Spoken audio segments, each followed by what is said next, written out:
All right, so here we have the Die in the Dungeon prototype box. So let's take a look. So there's the cover, and how I designed the cover. Thanks to David Palermo and his team, they've done a great job putting together Tristram Rossum's art and some of my concepts, and just really making the cover shine. And the logo to the game: it's time to hunt the heroes or die trying. Pun intended, of course. You'll see here on the cover of the box, 1 to 2 players, 30 to 45 minutes, ages 14 and up, and includes death and dice in the box just for a little bit of fun, because the game is meant to be lighthearted and fun. On the sides of the box, there features a creature and a hero on each side. So I figured the demon and the cleric are fitting together. We have the Dirake and the fighter. We have the rogue and the troll. And we have the wizard and the die roller. All right. And then on the back of the box, of course, description. I do have one little typo in there, but of course that'll be fixed. But a description of the game, a full list of the components, which is subject to change based on the success of the Kickstarter.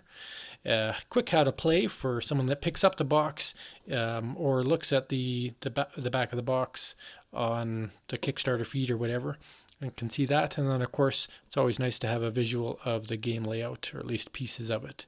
So that's how it's planned at this point in time, always subject to criticisms, of course. When we open up the box, one of the first things you'll notice when you take the box off is that inside the lid there is a printed map. Now this is a map that will help you really just place your initial tiles to learn how to play the game. So not every game would be played in this box lid, but it is the training dungeon. And so that'll be described in the rulebook and in the dungeon guide. But I think it's kind of neat how the sides have the stone finish, and then of course it represents what different icons would be placed, what kind of tiles would be placed. So you just have a quick map of just 12 tiles, which is much smaller than any other map in the game. So there you have it. That is the dungeon tiles. As we get into the box itself, we start off with the rulebook, of course. A game is not a game without a set of rules to play by. Currently, this is set to be about 16 pages, and I was planning to put a kind of a backer color, but since there's so much color on the tiles and the characters, and I think the white actually does make the rulebook pop out. Again, always open to feedback. I know certain games like to have a papyrus or parchment finish. Other games have kind of a blue backdrop. So if always curious what you think. The inside of the covers will get art on it or a change in layout, but otherwise, nice shiny rulebook. And some of you have already read or seen this PDF online. So there's the dungeon, and the dungeon guide is next. The dungeon guide will be a 10 to 12 page document that will describe how to set up a dungeon. Again, the inside of the covers have nothing right now, but that'll be redesigned. But there'll be a description how to build your dungeon, seven-step process to doing that, description of all the different tiles that are included in the game and all the different tokens.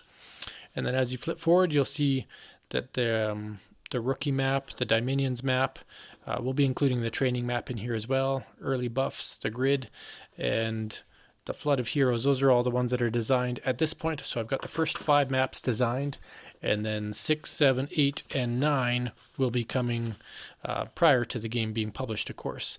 And I'll be working on that in May and June. This is the multiplayer map. So right now it supports 2 players. The game would actually support 4 players, but inside the box there's only enough dice for 2 players to play. But just want to let you know that you could expand to the 4 corners as long as somebody else has some polyhedral dice. So that is the multiplayer setup, and the purpose of that game is to be the first player to defeat 2 epic heroes, or 2 epic parties. Then there will be a create your own dungeon rules page included in the final game, so that'll be in the back page or 2 of the dungeon guide. So that is the dungeon guide. I've already punched out the tokens, but there's the punch board. And again, that has the potential to expand. Cost actually would allow me to make a punch board the same size as the box, and probably at a minimal cost. So expect to see additional tokens included in the game. But again, there's a little bit of a cost increase, so that'll be one of the stretch goals, is to have more tokens, and potentially tokens that affect the heroes instead of just the creature. All right, and of course the core of the game is being the dungeon monster. Currently, the dungeon monster is a single-sided board on one side, and then the hero chart on the back of each. But through some brainstorming, this will most likely change to a different version of the creature board that's designed for multiplayer use. So there'd be solo play use, and on the back will be multiplayer, because it doesn't cost any more to print on the back. So that is the plan for that. You can see the dual layer track there, and that allows the dynamic dice to stay inside the point tracker there. And on the bottoms here, those are the die holders. So went through a couple of different ideas, whether there be a plastic die holder or a real die holder or a dual layer board. And the most cost effective and easy way to implement it was this program here, where it's just a dual layer board with a basic circle. And I'll show you how that works once we do a little bit of setup. But there's the die roller, the demon with the die. We have the troll o'bones, love that guy, and of course the die rake. Was originally going to be a die dragon, but putting a dragon in a bunch of tunnels didn't seem fitting, so a die rake seemed more reasonable and less overpowering, but still a really cool creature. Love that. So those are the 4 creatures coming with the base game. Then as we look in here, we'll start with the cards. So the deck, or the game, currently comes with 72 cards. Those cards are there's 4 ability cards for each creature. So the die roller, and keep in mind that the graphic layout for this will most likely change. I haven't decided how I want the fronts of these ability cards to look. I know what I want the abilities to be, but the fronts will definitely change. Troll of Bones, the die rake, and the diamond all get 4 ability cards each. After that, we've got, I did include 4 reference cards with the game instead of just 2, and that's for the intent of being able to play up to 4 players, because it's nice to have those reminder cards for each player. And then we have the hero cards. So the hero cards include 4 of each level 1 fighter, 2 level 2 fighters, 4 level 2 fighters, 2 level 3s, and 2 level 4s. And so that's the same for each hero class. There's 4 basic hero classes: the rogue, the wizard, the cleric, and the fighter. So each of those will have their cards. And then of course we finish off with 1 of each of the epic heroes. So that's the guys with the giant die faces. They've got significantly higher statistics. And the back of these cards right now just kind of shines with that die in the dungeon logo. So that's the cards. All right, those fit nice and snugly in there. We'll slide them back. Next, we will show you the dice. So the game is set to come with 3 full sets of polyhedral dice. And the D6s have numerical facings, not pips, for the polyhedral dice. So that's so that you can have 1 set for your creature board, 1 for doing most of your rolling, and 1 for upgrades. So there you have it, but it would support 2 players. And the way it supports 2 players is each player gets a set of polyhedral dice for their stats, and then 1 set is used for rolling.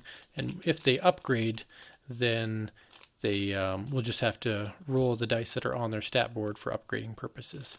But that is the dice. And then there's also a set of what I call dynamic dice. So dynamic dice was a later addition to the rule set. So for those of you with the earlier print and play, you would not have seen these yet. But basically what it does is when you acquire 6 victory points by defeating heroes, you would get a die with 1 pip.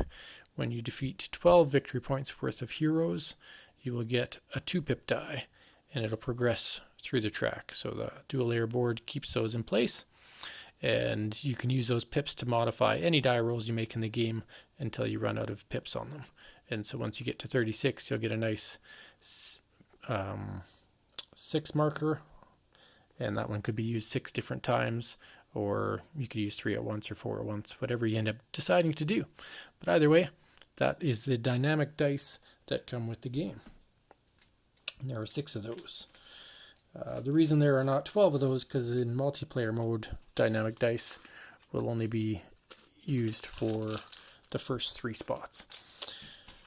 All right, next we've got the tokens. So tokens, you saw the punch board for the tokens, but we'll show you how they look out of the bag. So I've already punched these out just so I could have an idea for them. But we've got the dual-sided Dominion tokens. So you've got the Dominion on one side and the die value on the other, and those come in each denomination.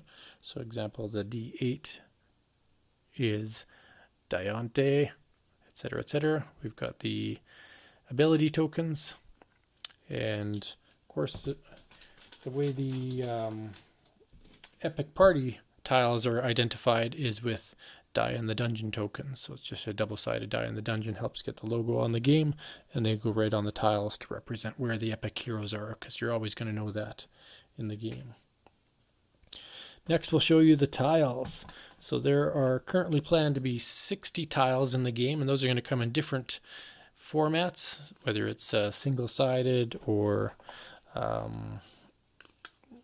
the start tile or the blank tiles or whatnot. You've probably seen those on my different feeds, but they form the tunnels in the game. And on the fronts of each of those tiles would be potential encounters or traps. So mage trap, dwarves, wild mages, epic party, etc. And you'll learn all about how to set those up in some of my how to plays or playthroughs.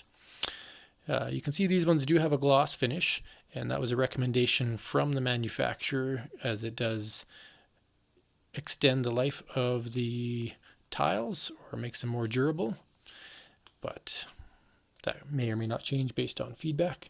And those all set inside here. And then the last piece, and always the most visual, of course, this has been in a couple of feeds and a lot of positive feedback about these ones, and that is the acrylic standees. So originally I was just going to say that I was going to come with cardboard standees and the acrylics would have been a stretch goal. But just based on how amazing that they look, all in full color splendor and looking like they're standing free, I really do like how they turn out, and I think it's important that the game, even if it were to fund only on its base level, were to come with these standees rather than cardboard. They're just a huge step up from your standard cardboard standee. And honestly, they have a better color finish to them than miniatures. I think they make Tristram's art stand out wonderfully. They show all the detail of the dice on them, and you'll love seeing on the tabletop. So there are the standees. And there you have it. That is a full game at this point in time of Die in the Dungeon. Again, keeping in mind there could be stretch goals that include maybe a new creature board, so we could up it to 5. That would be the maximum that I'd include in the game. So creature board is a possibility. New tokens. A new hero is a possibility, introducing a couple of new cards to the game. And I've been playtesting that behind the scenes. And then not new dice, other than the rather than rolling a d6 for a hero die, there's a potential for a heat transfer die that it basically has the faces of the heroes embedded on it. So for when you get those random hero tiles, you could roll that. And then the other one that I was considering as a stretch goal is a time die that, kind of like if you've played Magic the Gathering, there are spin down counters, so you could arrange the d20 so that each time you rotate it, it goes down by 1 numeral value instead of the random setting that it's at right now. That one's a bit trickier, given that d20s are used both for time and as an upgrade die, and some people don't like to roll d20s that are spin down, so I'm still kind of tossing that one around. That might be one of the topics in the Kickstarter comments or questions in one of the updates. But there you have it. That is Die in the Dungeon unboxing, and what you can look forward to after this. At some point I will be doing a full playthrough using this particular box, and you'll be able to see how it looks like on the table with a full dungeon map set out, because I think that'll look nice with the standees going through the dungeon. We'll do some special shots of it, and of course this is the exact box that you're going to see all the playthroughs run through on, or reviews done on by those different people that I talked about, whether it's Jesse or Jeremy or William or Joshua or Lance, all from those great review channels that they have on YouTube. So love to hear your feedback on what you think of the game so far based on just what you've seen in videos and the Facebook chat and Instagram and wherever else I've been putting this. And can't wait until June 2nd comes. That is thrilling to me and hopefully to some of you as well. I look forward to seeing you right there on launch day to get this game off the ground. Thank you for watching. Have a wonderful day.